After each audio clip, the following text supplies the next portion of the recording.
छोट बड़ भाई भौणी मैंने आज यही साधारणतंत्र दिवस में समस्त हार्दिक अभिनंदन जनाऊँगी। यही दिवस में मत किसी कहवाक सुजोग मिलू निजक धन्य मन करुँची। आज हूँ 76तम साधारणतंत्र दिवस। गण अर्थ लोक, तंत्र अर्थ शासन, अर्थात लोक मानकर शासन को गणतंत्र कहुए। द्वारा और लोक मान 1947 मसीहा अगस्ट मास 15 तारीख में आम देश स्वाधीनता लाभ करथिला। प्रत्येक देशवासी स्वाधीनतार स्वाद चाखी पारिथिले, किंतु सेमाने निजर शासन में बांधि पारि नथिले।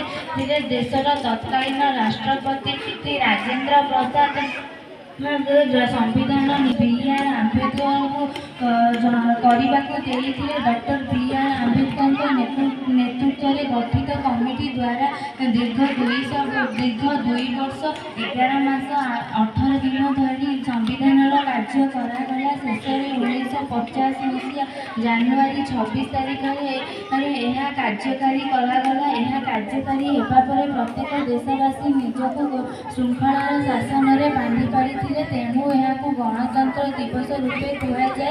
स्वाधीन भारतर संतान आम यही आम जन्मभूमि हिंदू मुसलमान आगला, किंतु एवं आम अधिकार प्रति लड़ार हक देउछि। सबु जाति को निजर अधिकार देउछि।